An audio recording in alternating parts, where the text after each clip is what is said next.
Good morning, everybody. It's a beautiful day today on the south coast. Today we've got a 2023 Tesla Model Y. This is the second time I've driven a Tesla in the last month. I've been looking at some other electric cars to buy and I wasn't really sure what to buy.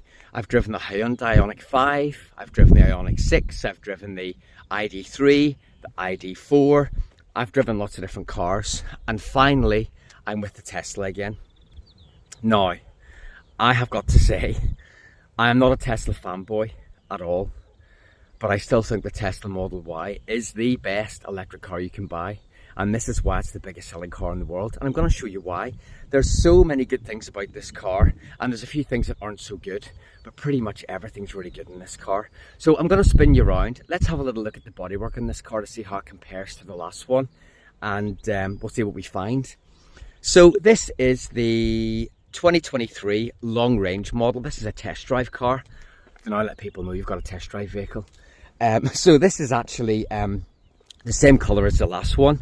But I've noticed a few little differences in the build quality, very, very tiny. But one thing that stood out last night, I was doing a bit of a check on all the body panel work as I did before. The rear light is razor sharp. I actually could cut my skin on that. It's razor sharp. Oh yeah, I'll just leave my DNA on it. Look at that, beautiful. So everything else is pretty good though. I mean, some of the panel gaps, there's a few little differences on the front. The front especially around the bumper. On the right side, there is a little bit more, it's a bit more tight here. On the left side, there's a bit more of a space. Also, the headlamps seem to sit up a little bit higher than the bodywork of the car. The headlamps don't seem to fit in as well, and it's the same on this side. The headlamp just sits a little bit higher up here, if you can see, just sits up a little bit higher, and the bonnet sits a bit lower than the wings by about 1 millimeter. But again, I think that's something Tesla, their workshops can change all that stuff. This is a Chinese built car, so you've got the C there for China, so it's a Shanghai built model again. But you know, looking around the car, there's really nothing glaringly bad about it at all. It's all pretty good. Those little minor things can be dealt with. We're in a beautiful part of the world today. This is the Goring Gap, and there's no rubbish here to be seen. It's a really spotless place. People really take care of where they live over here. It's we won't blame the wind. But look at this, crazy, isn't it? So you have a look at this one. But yeah, it's a really, really lovely thing. I really love the Model Y, but I've spent some good time with this car now. I've got to be honest, I've spent some time with it and I've noticed a few things that I don't quite like. So let's talk about that too. So yesterday we picked up the car. I'll jump in. Yesterday we picked up the car.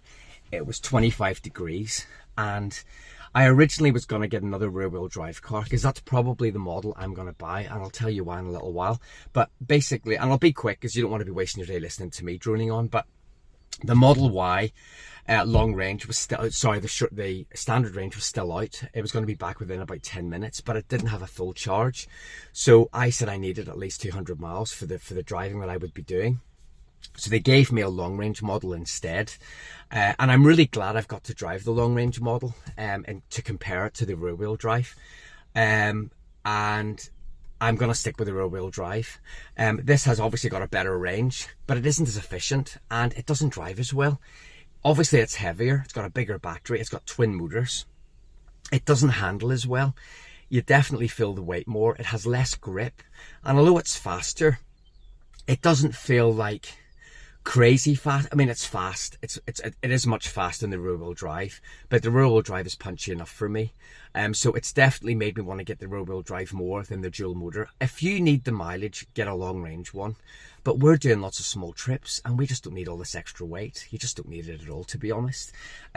So it's been really, really nice to drive. But again, this has got the 19-inch wheels on it, not the 20s. The last car I had 20s on.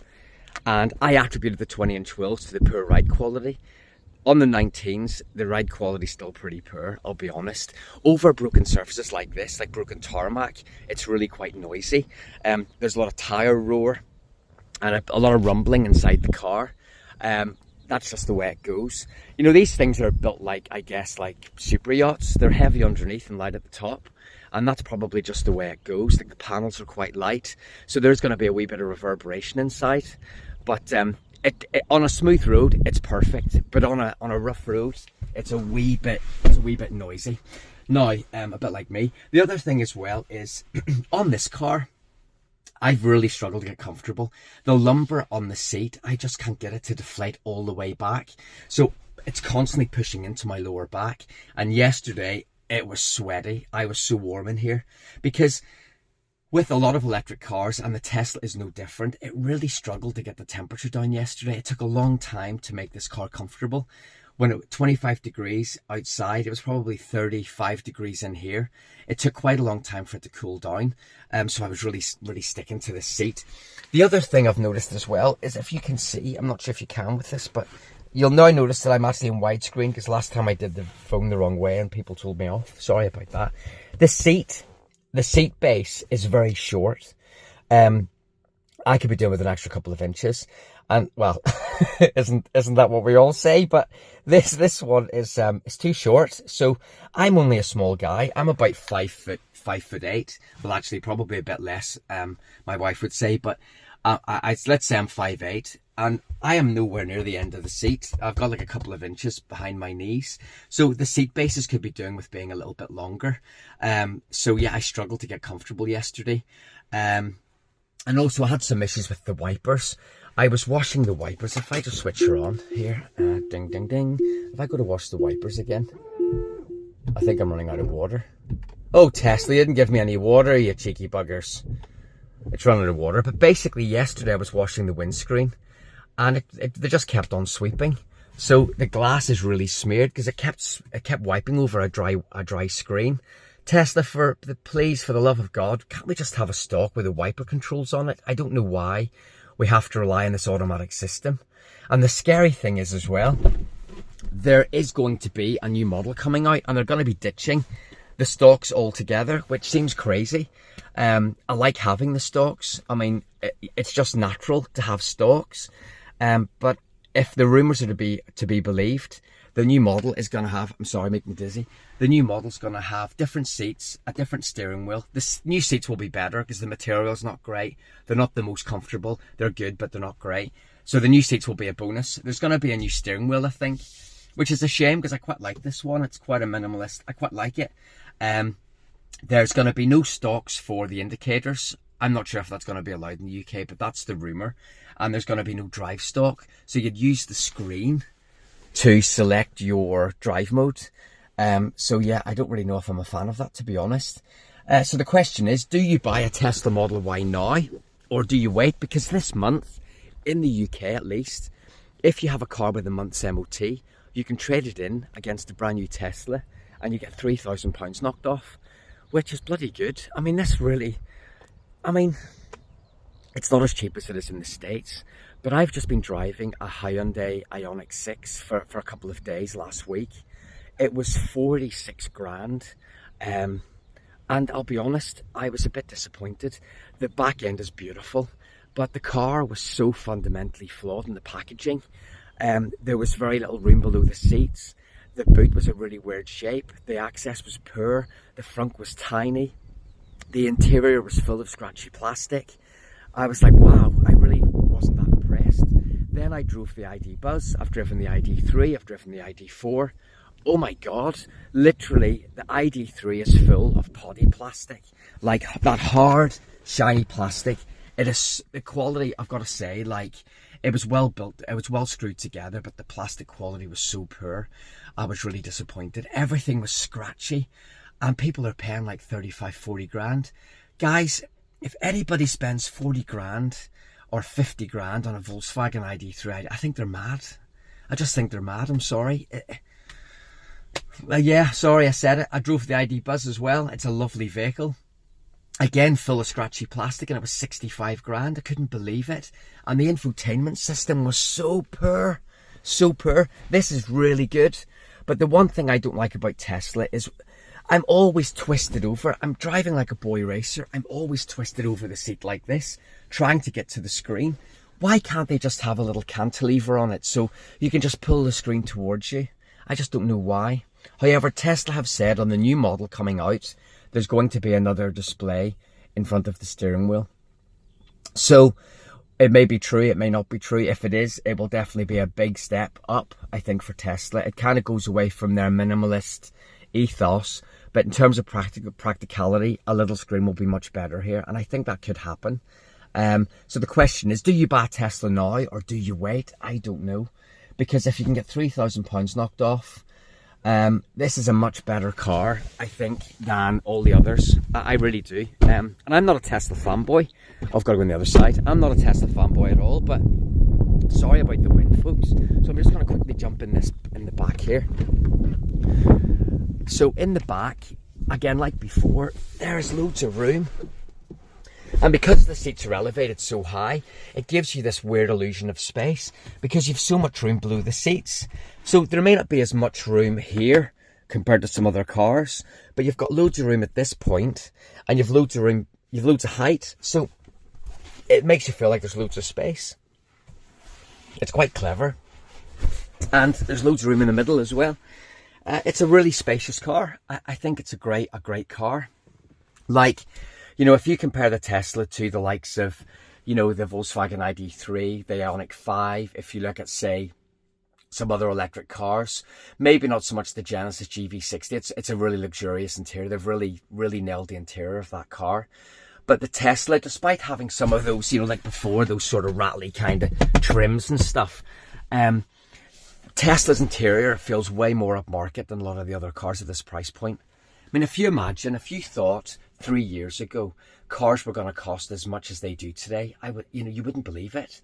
Like 45 grand now will not even buy you a premium car anymore.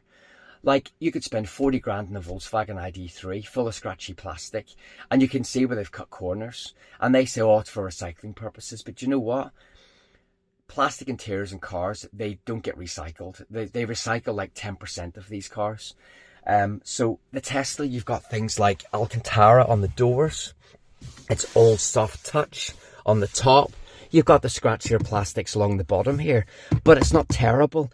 It's scratchy, yes, but it's not awful. And then you've got a little double layer of plastic on the inside, so it's thicker. It just feels more secure. And then you've got obviously your carpet in the back here as well.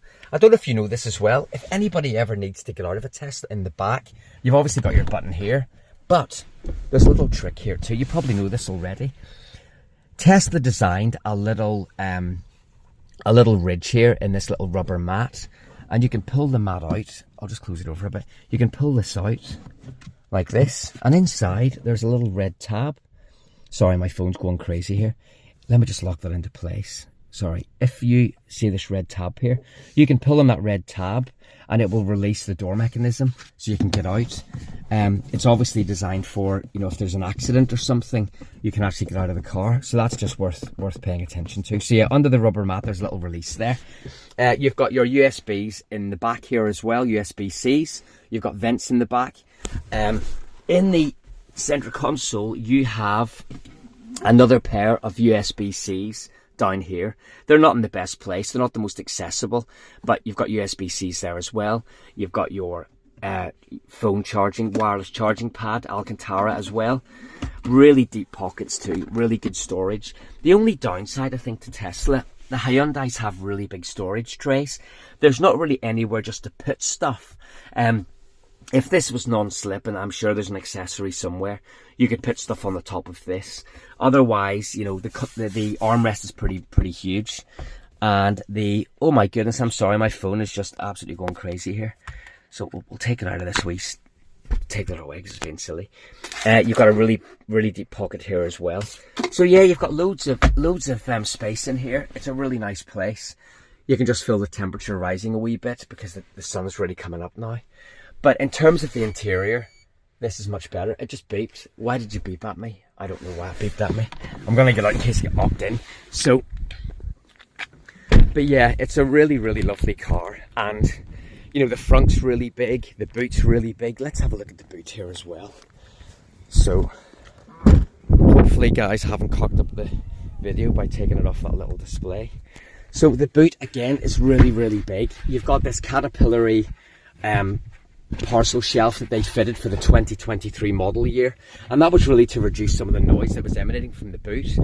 It's done a good job, but you can hear this rattling a little bit. It does rattle a wee bit in the little plastic mount there, because it's actually rubber, but this is plastic. You can hear it rattling a little bit, but the boot's enormous. It's a really good size. You've got plenty of height here as well, and you've got a lot of length. You can really stretch in.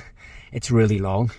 And then of course you can release the seats. So if you release the seats, you've got tons of room. I've got a seatbelt on there. You've got tons of room in the back. It's probably one of the best car boots in a hatchback. So you put that seat down there, and you have literally got a ton of room. If we take this away, if we just take this off here, we can remove this out of the way, fold that to the side like that, and you've got tons of room.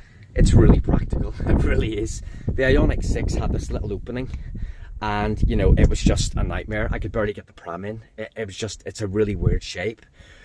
This, however, is cavernous. It's massive. You don't need any more room than this, I don't think. And you can pop the seat back up. They still haven't solved the age-old problem of the seatbelt getting caught behind the seat, though. You would have thought they would have done a better job of that. And then you can close that down again. So yeah, the boot's really good. The boot's a great size, a really, really good size. And you can just leave that there if you had to, I guess. You can close it over. The other thing too, just before I go, you have a light here. Sorry, there it is. There's the light, like a mini moon. But at night time, what this does, it illuminates all of the boot, but it casts lots of shadows. So it's quite dark still. I think it would have been better having lights actually inside the boot. That's a little bit of a miss, in my opinion. If there was a couple of lights in the boot, it would be a lot better. Anyway, that's my nitpicking. Oops, there's that rubbish again. But you know, other than that, it's a really great car. This one has a few little minor little things, like the trim isn't fitting correctly on the aluminium. The bit of rubber isn't sitting perfectly. The rear lights are very, very sharp. Some of the front bumper alignment's a wee bit off. And also some of the trims on the wheels, they don't fit perfectly. I'm just trying to see which one. A couple of the trims were bowing out a little bit. But again, you can take these aero covers off. But some of the aero covers yesterday, I noticed they were bowing out a bit. And of course, when I'm looking for it, I can't find it. But they come off anyway. I don't think they look too bad. I do prefer the aero wheels, but they're just a nightmare. They're just so easy to curb, aren't they? But there you go, guys. So this is the Model Y long range. And, you know, yeah, I think it's a great car. I think Tesla have really upped their game on it. They've really improved the quality. And I think in terms of the technology, I think they are really, really at the top of their game. When it comes to infotainment, when it comes to software, Tesla is leaps ahead of everybody else. The software is so easy to use. It takes a wee bit of getting used to, but once you've got used to it, it's very, very easy.